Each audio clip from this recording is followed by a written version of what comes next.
So the big games, they're coming pretty thick and fast now. We're getting to the end of the season. We've got another couple of big games to bring you today. We've only played a couple of games since last episode. And we've also got a youth intake that I need to show you, but we need to go back in the past to show you that. But we'll get to that in a second. Let me catch you up with what's happened since you were last with me.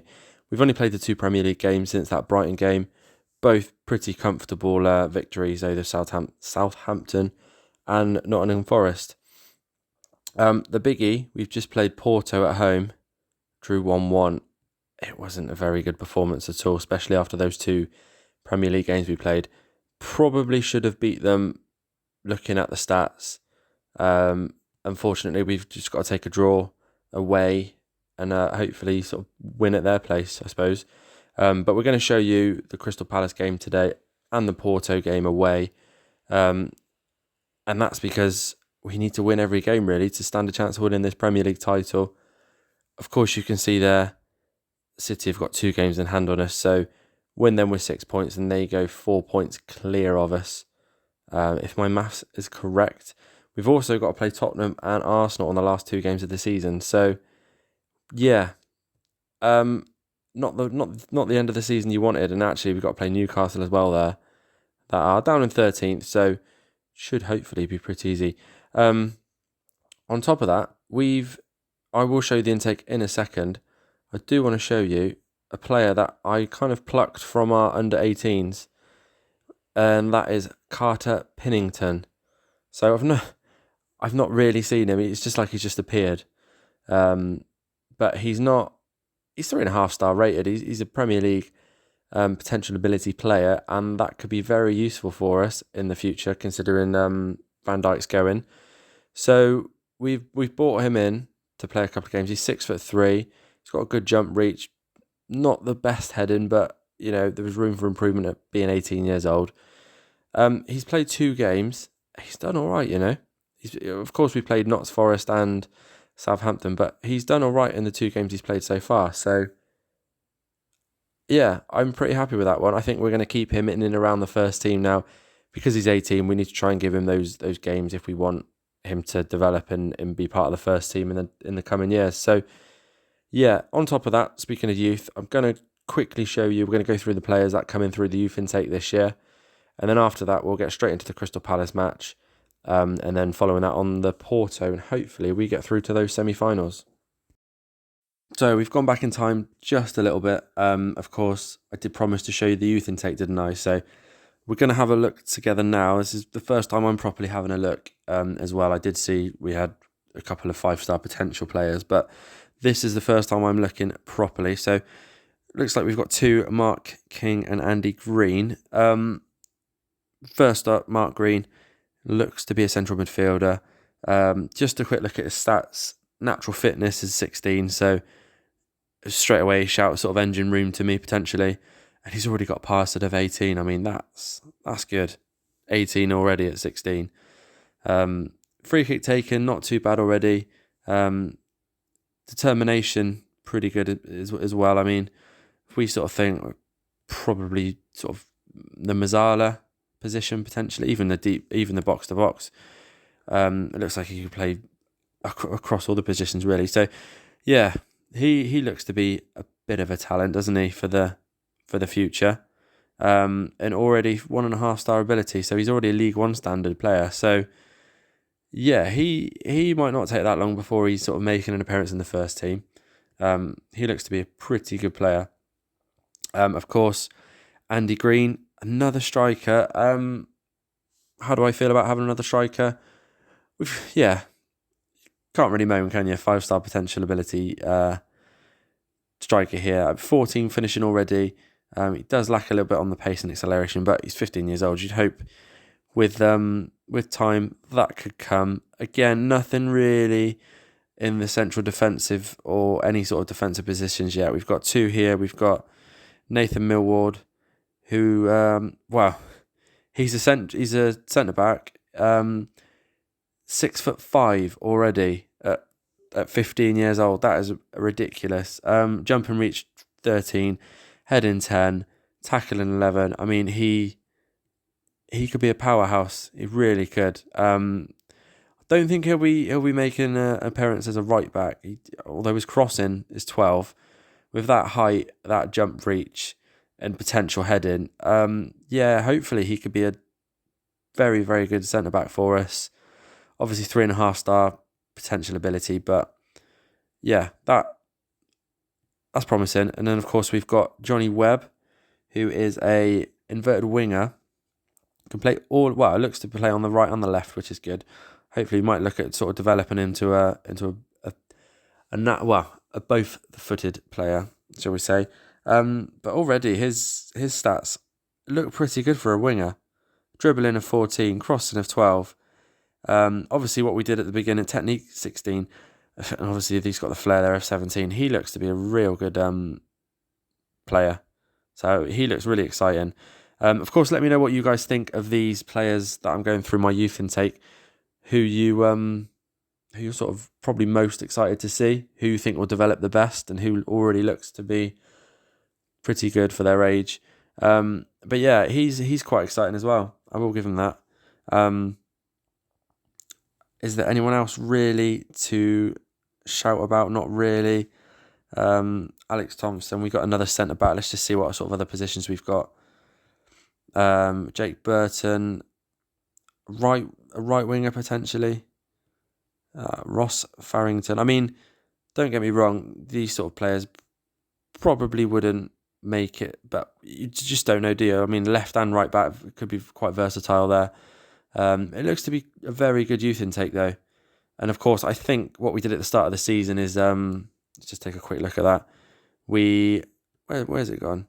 We did upgrade our facilities. We upgraded the junior coach and the youth recruitment. Obviously, that's done us quite well this first season. So, second season, first season of the extra funding in the youth category. So, yeah, I'm quite pleased with that for a youth intake. I don't know how you guys feel. Like I said, let me know in the comments. But what we'll do now is we'll jump forward in time again, and we'll carry on with where we're at. So, because of some numpty, we won't name names, but someone somehow managed to lose the recording of the Crystal Palace game that we just played. So instead, we're going to show you the Porto game first. But I did just want to show you that we did win 3-1 there against Palace. And at the same time, Man City did draw. So if they win those 2 games in hand there, they will go above us, but only by 4 points? 2 points. 2 points. There we go. You can tell I didn't do my maths beforehand, but yeah, so the gap is closing with those 2 games in hand. So I just wanted to show you that quickly before we got into the Porto game. And of course, we will come straight back after the Porto game and show you the Brentford game. Or do we go straight ahead? Do you know what? I think we'll play that one off camera, the Brentford game, and come back for the Newcastle game, because obviously then we can come back the following episode and potentially play those last 2 games of the season, depending on how this goes. So let's get into the game. Let me quickly show you the lineup. We've got Alisson in goal. We've kept with Bradley on the right, Konate and Van Dijk and Robertson along the back 4. Midfield 3, Trent Alexander-Arnold, Szoboszlai and Gravenberch. And then our front 3 of Salah, Diaz and Nunez. So I know I keep saying that I'm not going to play Virgil van Dijk, and he's not played actually that many games, to be fair. We're playing him today because Konate and Gomez are both sort of lacking full condition. So I didn't want to play with both of those. I chose Konate over Gomez. Wow, that is a quick goal by Tony Martinez, apparently. Don't really know what happened there. We just kind of stood off. I haven't even got into the match really yet to tell you this is a must win. So, I mean, let's watch this highlight and then maybe go balanced. Clearly, the positive mentality is not having the effect that we wanted to. Luis Diaz there with a goal. We're back in it very quickly. That's 1-1. Within 15 minutes, we've replied pretty instant there. It's taken us a minute to get into the game. Do we keep that now? Do you know what? Let's play out the first half an hour or so. Let's see how we're getting on. I won't lie. I did think this would be a bit of a walkover. If you watched it would have been the last episode, and I was saying about I expected. Well, we did the draw, didn't we? And I was kind of vouching to have Porto, and yeah, no, I'm kind of regretting that a little bit. They've been a tough opponent. Eyes elsewhere. Yeah, there's not much going on today, but we do look to have match momentum with us. That doesn't mean anything if the scoreline stays 1-1 though. Not a lot to shout about that first half. I'm debating already. I think we're going to go to a balanced. And straight away there's a match highlight, but Porto were a lot tougher than I gave them credit for. Big time. They definitely. Well, I think we just swung it at Anfield. Probably deserve to win, but yeah, they can't really. Well, we can't really argue with a draw. They did take the lead at Anfield, and they were leading for a lot of the game, but we need something to happen here. We need to get the ball back pretty quick. It looks like Porto are enjoying quite a bit of possession here, and I don't want to be going into the last part of the match really chasing a goal. In swinger there from Porto, Szoboszlai to Luis Diaz. Is this the counter-attack that we wanted? It might be. Here's Mo Salah now with the ball. Great ball there, I think, from Nunes. Salah cuts inside. Oh, and that's such a good goal. Good team goal. Keeper, though. I mean, that shouldn't have gone in, should it? But such a good team goal. Very quick counter-attack. And we're 2-1 up, away from home. 3-2 on aggregate. And it's Porto that are going to need to press us now to get that goal. But it does look like we might be grown into this game. I'm really reluctant to sort of try too much. I think what we might do, though, is I think I might put Trent back to right back there and then bring on McAllister to sit in that deep line playmaking position. Gravenberch hasn't... To be fair, I started Gravenberch because of how he played against Dortmund. God, I can't forget already. I mean, I can't... I'm trying to take him off and he doesn't want to come off. But there we go. Yeah, I started him more because of that hat-trick that he scored in the last game and just kind of thought he deserved it a little bit, really. But interesting to see. I mean, do you know what? I'm not even going to talk about it. I'll talk about it after the match because I'll just jinx us. So I'll mention that at the end, depending on the result. But here is Porto again. They did this just before. I was going to say they did this just before our goal. A lot of build-up play there, and then we sort of got the ball. A bit like we just did, I was going to say. We seem to be hitting them on the counter-attack, which is quite nice to see. Moving into the last 10 minutes, a bit reluctant to move to a cautious approach. I think we're just going to keep it as it is and kind of close our eyes, put our fingers in our ears and hope for the best. Into the 90th minute now. Surely that is it. And we are through to the semi-finals. There we go. Very, very hard-fought victory there. Not a lot to sort of shout about highlights-wise, but I mean, after the game we had at Dortmund in the last 16, I'm quite glad there was a bit of a breather there, to be honest. But we've done it. We're through to the semi-finals. Let me take you through to the inbox, and we shall see who we've got just before we get into that Newcastle game. But it looks like we've got PSG. Yeah, haven't played PSG for a while on any save, so that's going to be tough, isn't it? How did they get on? Obviously they won, but I mean, how did they actually get on? Did they just sneak it, or? Yeah, they drew 2-2 to Salzburg away, and Salzburg, they were the better team. Doable then. It is doable. Let's take a look and see how that looks on the fixtures. Just before. We're not going to go through to the Newcastle game.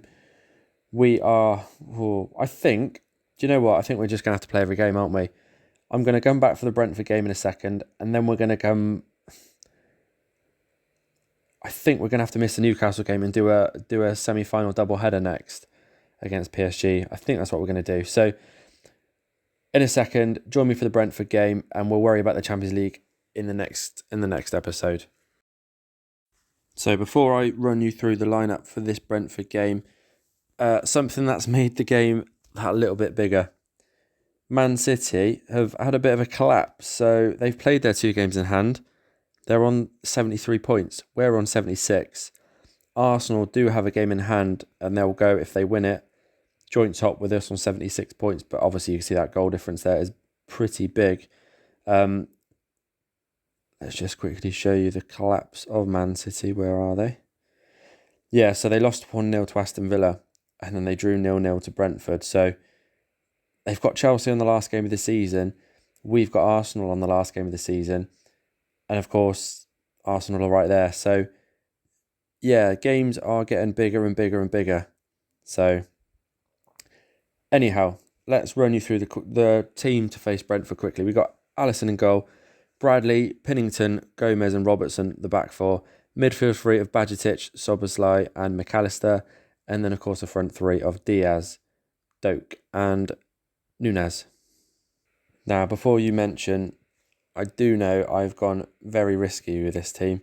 Of course, the back four of Bradley, Pennington, Gomez and Robert, apart from Robertson, is not the strongest. I mean, well, we were in for the shout with a goal early on there, but yeah, I mean, I need to rest the players. That we've got one eye on the Champions League, of course, and I need to. The thing is, it's hard. You come to the end of the season. I've got the Champions League to try and win. We're in with a shout of winning the league again. We're pretty much top. So, well, we are top, but we've got a couple of really hard games coming up. So it's trying to find the balance between playing your strongest squad, keeping everyone fit, and also still trying to get those youth players. Oh, and there's a goal by Diaz. Volley into the ground by the looks of things, but we'll take it. 10th goal of the season. 1-0 up, away from home inside 10 minutes. The perfect start. Just hopefully Brentford don't instantly reply right now. But yeah, so it's quite hard to balance everything out. But I think we're doing all right. Considering we're in a Champions League semi-final and top of the league, we are not doing too shabby at all. However, we really need to make sure we keep on winning. And it looks like so far we're doing a good job of that. Ben Doak now with the ball turns his man very easily there, plays it into Diaz, and that's 2-0. How easy do we need to make it look? I mean, that was good. Good play there from Doak. This season he's definitely come into his own. I think a good Premier League player now, 3-star current ability, still got the 5-star potential. So I think he's still only 19 till the end of. I mean, what would the date be? April, wouldn't it? So yeah, until I think November, he's still 19. So he's still young, still got many more years of developing in him. So far so good with Ben Doak. Of course, let's just watch Robertson now on the left wing. Plays it to Diaz, who's already on a hat-trick 13 minutes into the game. He wins it back. Diaz to McAllister to Nunez to Doak. I think that might be offside. It's going to VAR.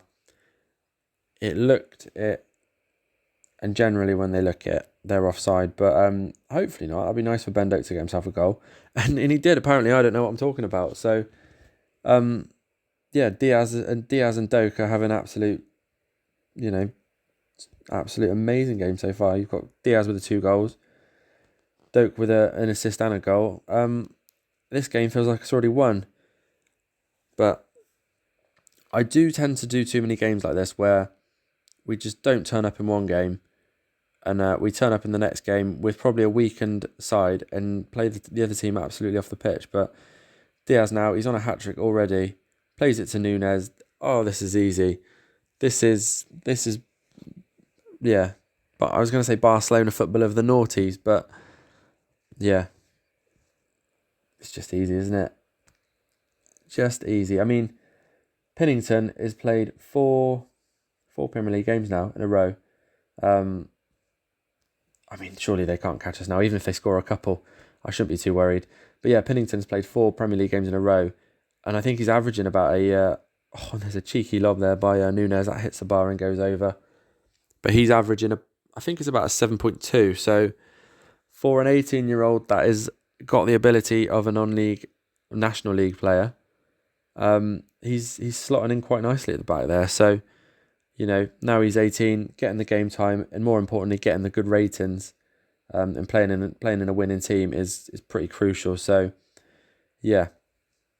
I mean, if we just look down, we've got Bradley, Pennington, Gomez, Bajcetic, Doak. I mean, you'd class them as homegrown, wouldn't you, really? So we're doing all right, actually, already, considering. But hopefully over the next couple of years, we've got... Well, I can talk about my youth intake now. I've shown you it earlier in this episode. So hopefully we've got a really good midfielder. I think it's Mark King. I'm still getting to grips with the names of some of the players who's just come in. But I think it's Mark King, who looks to be an absolute beast in the middle. So looking forward to developing him, hopefully, over the next couple of seasons. And everything seems amazing right now. Of course, it looks like we're going to finish this episode off with a pretty easy win. Pennington there getting quite a bit of the ball, number 57. But then, of course, Bajcetic gives the ball away there. Ivan Toney.